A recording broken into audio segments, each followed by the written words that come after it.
अखंड हिंदुस्थानच्या वतीने छत्रपती शिवाजी महाराज छत्रपती शिवाजी जनापुरीचा महाराष्ट्र कसा होता पहिल्या दिवशी जे हाल झाले कसा होता म्हणाल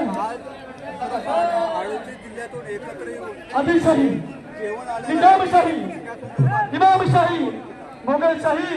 या पाचही पातशाह्यांना त्या महाराष्ट्राला हैराण करून टाकलेलं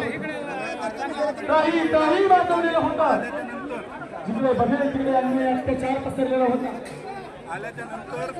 या साधू संतांच्या माझ्या महाराष्ट्राला कारण हा महाराष्ट्र तिने ऐऱ्या गैऱ्याने महाराष्ट्राचा इतिहास लिहिला या महाराष्ट्राचा इतिहास लिहिला सरकारला वाटलं त्या महाराष्ट्राच्या मातीचा इतिहास लिहिला शाहिरांच्या रथानं घोड्यांच्या तापानं परवारीच्या पाठीनं सकाळच्या गजरानं डोंगराच्या हिरव्या पिवळ्या शालीनं आणि वारीला निघालेल्या माझ्या वाद गेल्याच्या संत भावरानं ती संत ज्ञानेश्वर महाराजांनी लिहिलेल्या ज्ञानेश्वरी ओळीनं जगद्गुरु श्री संत तुकाराम महाराजांनी लिहिलेल्या गाथ्यातील अभंगवाणीनं छत्रपती शिवरायांच्या मावळ्यांनी त्या स्वराज्यासाठी जे रक्त सांडलं त्यांच्या रक्ताच्या महाराष्ट्राच्या मातीला अख्खी मुंबई नाहीतर महाराष्ट्र पुन्हा खाईल एवढं अन्न या ठिकाणी बघू शकता आपण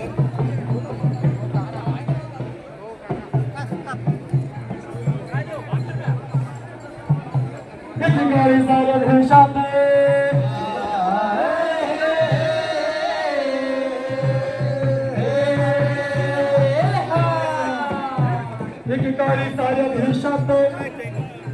एकेकाळी साऱ्या देशात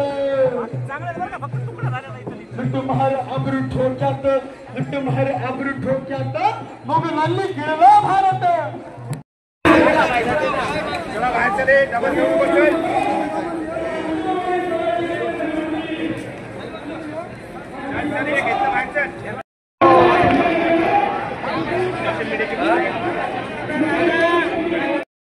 आपण जर ग्राउंड पाहिलं ग्राउंडची अवस्था जर पाहिली या ठिकाणी वरुण राजानं जवळजवळ 3 दिवसापूर्वी पावसाचं आगमन झालेलं आहे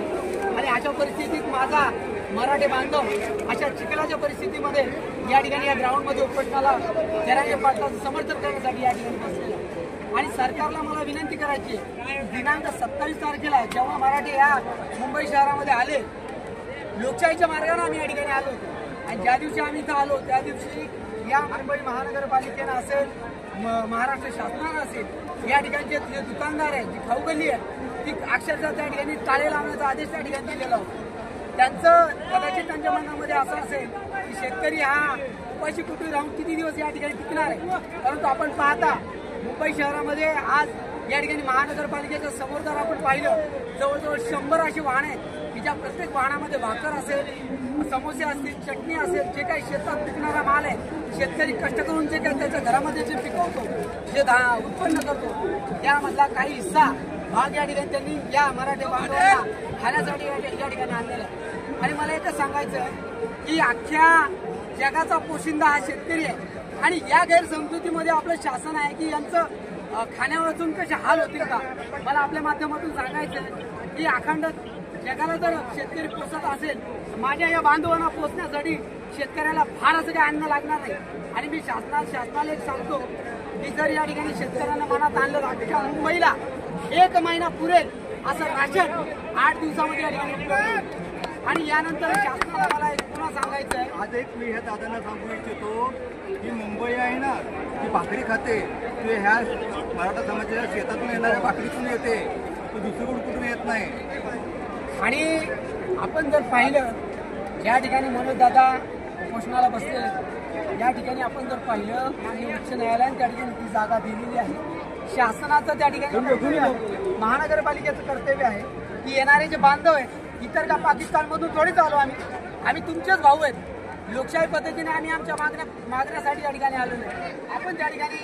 महानगरपालिकेनं जर बसण्याची व्यवस्था जर केली असती आणि वरून आच्छादन केलं असतं तर कुठेतरी आपण ठीक आहे आपण कायद्याच्या मार्गाने आलो तर आम्हालाही शासन मदत करते असं आम्हाला वाटलं असतं परंतु जाणून बुजून या ठिकाणी दिव्याची व्यवस्था त्या ठिकाणी नाही आपण जर पाहिलं कोणताही शासकीय कर्मचारी असेल आमच्या समाजाचे बरेच आमदार खासदार या ठिकाणी आम्ही आमच्या मताने त्यांना निवडून दिलेले विधानसभेत असेल लोकसभेत असतील त्यापैकी एकही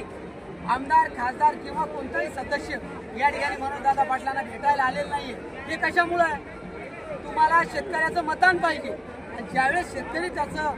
आरक्षण या ठिकाणी मागणी करण्यासाठी आला असता तर तुम्ही आम्हाला पाठिंबा द्यायला पाहिजे होता, जो तुम्ही दिलेला नाही. मला आपल्या माध्यमातून सांगायचं आहे की आमदार आणि खासदार जे काही मराठा समाजाचे असतील ज्यांनी आमचं मतदान घेऊन निवडून आलेले, माझं सरळ त्यांना आव्हान आहे, त्यांनी कोणीच्या पदावर राहण्याचा त्यांना कोणताही अधिकार नाही. आणि आपण जर पाहिलं माझ्या शेतकऱ्यांच्या मराठा बांधवांच्या हाल अपेक्षा जर आपण पाहिल्या तर डोळ्यातून अश्रू येण्यासारखं आहे. म्हणून माझं सर्वांना या ठिकाणी विनंती आहे, आमच्या नेते मंडळींना प्रत्यक्ष इथे यावं आणि आमची जी काय होईल ती तोडती मोठी मदत का होईना या ठिकाणी आम्हाला त्यांनी करायची. आणि आरक्षणाबद्दल सांगायचं झालं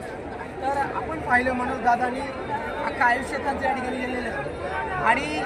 त्यांनी आरक्षणा या ठिकाणी उपोषणाला बसण्यापूर्वी त्यांनी सांगितलं, आम्ही त्या ठिकाणी त्यांना बातचीत केली तर त्यांचं असं म्हणणं होतं की माझे आता फार दिवस राहिलेले नाही आहेत, मी आता जास्त दिवसाचा पाहुणा नाही आहे. यावरून आपण जर लक्षात घेतलं तर त्यांची जी शारीरिक क्षमता आहे ही आता उपोषण करण्यासाठी नाही राहिलेली आहे. आणि शासनानं याकडे लक्ष द्यावं की आज जर मनोजदादांचं जर काय बरं वाईट झालं, आम्ही लोकशाही पद्धतीनं त्या मार्गाने आम्ही शांततेच्या मार्गाने या ठिकाणी आंदोलन करत आहोत. कदाचित त्याचा उद्रेक हा उद्याच्या काळामध्ये वेगळ्या पद्धतीचं होणार आहे.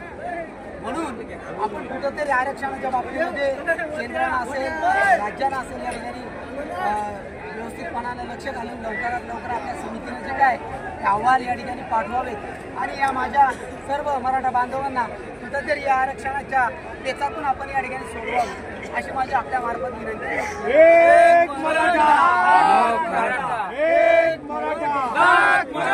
छत्रपती शिवाजी महाराज.